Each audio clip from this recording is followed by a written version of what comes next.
Quand j'avais 10 ans, j'ai été victime d'une trahison cruelle. J'étais une fille timide et réservée, qui restait dans son coin et ne faisait confiance à personne. Un nouveau garçon a fait son apparition dans ma vie cette année-là. Appelons-le Charlie. Il avait aussi 10 ans et était tellement timide qu'il ouvrait à peine la bouche. Les enseignants étaient très durs avec lui criant constamment de répondre quand on lui parlait en classe et lui ordonnaient de lire des chapitres de livres à voix haute. J'ai eu pitié de lui et j'ai décidé de devenir amie avec. Pendant 1 an ou 2, tout s'est bien passé. Puis, j'ai appris qu'il avait rejoint un gang de délinquants. J'ai refusé d'y croire au début, jusqu'à la fameuse trahison. Il n'était pas venu à l'école ce vendredi-là, ce qui m'avait inquiété. Je rentrais de l'école à pied avec ma mère et mon petit frère. À un stop, à quelques rues de chez moi, c'est arrivé. J'ai retiré mes lunettes pour les essuyer, lorsque quelque chose m'a frappé. Mon œil gauche donnait l'impression d'avoir été frappé par une balle. Je me suis courbée en grognant de douleur, alertant ma mère. Elle m'a dit de la regarder. Son visage a trahit un choc profond. Puisque mon père était injoignable au travail, c'était un voisin qui a dû nous conduire à l'hôpital. Là-bas, j'ai appris que j'avais été frappée par une bille de pistolet d'airsoft qui avait touché le côté de mon œil. Le médecin m'a dit que si j'étais en train de regarder en face, elle m'aurait éborgnée. Pendant 2 mois au moins, j'ai dû subir d'innombrables traitements et également porter un bandeau sur mon œil. J'ai dû subir les commentaires cruels de mes camarades à ce sujet, qui n'en finissaient pas avec les blagues de pirates. La veille du jour où je devais enlever le patch, mon œil étant guéri, j'ai appris qui m'avait attaqué. Apparemment, il aurait tout avoué lorsqu'il m'avait vu avec l'œil bandé. Et lorsque je l'ai enfin vu, j'ai senti mon cerveau exploser. Assis sur une chaise, menotté, se trouvait Charlie. Il fixait ses pieds, une expression de honte sur son visage. D'une voix choquée, j'ai essayé de lui demander pourquoi, que je pensais être son ami et qui m'avait causé une blessure grave. Charlie s'est contenté de hausser les épaules. Je lui ai dit de me regarder. Et quand il l'a fait, j'ai soulevé mon bandeau. Je savais que ce n'était pas beau à voir. Je me suis penchée vers lui, nez contre nez. Regarde-moi bien, Charlie. Je veux que tu vois ce que tu as fait. Et je veux que tu saches que je n'oublierai jamais ça. Tu as fait ça. J'espère que tu te souviendras toujours de ce que tu m'as fait. Il a été emmené, sans jamais qu'il s'excuse. Heureusement, mon œil s'est presque complètement rétabli, avec juste un léger défaut de vue.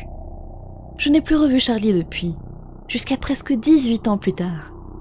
Mon frère et moi visitions notre ancienne ville, après avoir déménagé 10 ans auparavant. Nous sommes allés dans un centre commercial qui était notre préféré quand on était enfant.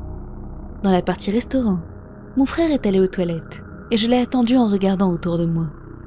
Quand mes yeux sont tombés sur un des restaurants en particulier, je me suis stoppée net. Un jeune homme devant moi me semblait étrangement familier. Il s'est tourné pour tendre un plateau à un client, et mes doutes se sont évaporés. C'était bien Charlie. Mes yeux sont tombés sur les siens, et j'ai retenu un cri de surprise. Il portait un patch à l'œil gauche. Je me suis approchée et je l'ai appelé. « Charlie ?»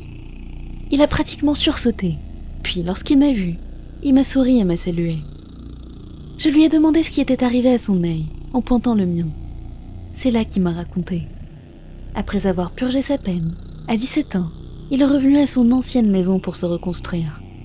Il vivait avec sa mère seule, parce que son père était décédé pendant son absence. Il était dans sa cour, en train de viser des canettes avec son vieux pistolet d'airsoft, lorsque c'est arrivé.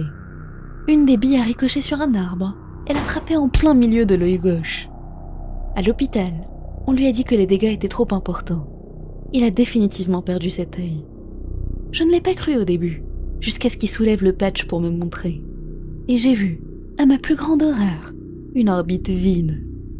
Avec un soupir, il a marmonné. « Je suis vraiment désolée, Jane. Tu n'étais pas vraiment ma cible. J'ai appris ma leçon avec ce karma. Pardonne-moi, je t'en prie. » J'ai tendu les bras et je l'ai serré très fort, en lui chuchotant que je lui pardonnais. Je suis partie avec mon frère peu après. J'ai revu Charlie par la suite, et il avait fait de gros progrès. Avec le temps, il a trouvé un job dans un bureau, et s'est aussi marié et a eu des enfants. Je suis heureuse qu'il ait remis sa vie sur les rails, mais les leçons qui l'ont amené à faire ses choix étaient très dures.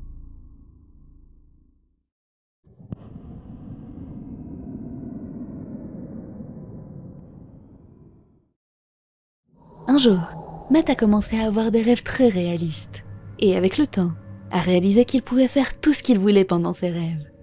Au début, il se contentait de voler, mais il a fini par se lasser, et petit à petit, il s'est mis à faire des choses de plus en plus provocatives. Il adorait tabasser des passants, cambrioler des boutiques, et tout ce qu'il ne pouvait pas faire dans la vraie vie. Et quand la police arrivait pour l'arrêter, il les mettait tous en échec, puisqu'il était invincible dans ses rêves. Puis un jour, alors qu'il rentrait chez lui après le travail, Matt a aperçu une personne vaguement familière, qui le regardait fixement de loin. Il a regardé plus attentivement pour voir si c'était quelqu'un qu'il connaissait, et il a été choqué. C'était le policier qui avait essayé de l'arrêter dans ses rêves. Son apparence était tellement particulière qu'il ne pouvait pas se tromper. Ses yeux étaient anormalement grands, son menton était très long et pointu, et sa peau était affreusement rouge. Pourquoi était-il là? Matt s'est demandé s'il était en train de rêver, mais c'était clairement la réalité. Le policier s'est approché de lui avec une expression vide, l'a attrapé par le col et l'a soulevé en l'air. Matt était choqué par sa force incroyable. Il lui a demandé en criant ce qu'il faisait. Les gens autour d'eux l'ont heureusement arrêté, et Matt s'est dépêché de partir. L'homme l'a regardé fixement jusqu'à ce qu'il soit hors de vue. Depuis cette nuit-là, Matt n'a plus rien fait de répréhensible dans ses rêves, tellement il était horrifié. Il a continué à vivre paisiblement pendant longtemps, mais alors que le temps passait et que son stress augmentait, il a recommencé à faire n'importe quoi. Dans un de ses rêves, il s'est introduit dans une maison et a tout mis en dessus-dessous. Quelques jours plus tard, alors qu'il allait au travail, un homme l'a attrapé par l'épaule. Quand Matt s'est retourné, il est tombé nez à nez avec le policier de ses rêves. La terreur l'a envahi. L'homme lui a attrapé le cou et a serré. Matt, s'étouffant, lui a demandé pourquoi il lui faisait ça. Et l'homme a répondu « Ne perturbe pas l'ordre de notre monde ». Matt n'arrivait plus à respirer. Il allait s'asphyxier, jusqu'à ce que des gens les séparent à nouveau.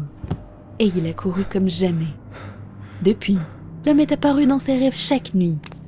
Matt, qui a retenu sa leçon, n'a rien fait de répréhensible. Il avait bien trop peur. Et puisqu'il avait arrêté de faire des mauvaises choses dans ses rêves, il n'a plus jamais croisé l'homme dans la vraie vie. Il pense que c'est une bonne chose, mais les doutes et la terreur sont toujours là dans un coin. Qui était-ce? Cet homme était-il vraiment le même que dans ses rêves? Et sinon, comment savait-il tout ce qui s'y passait?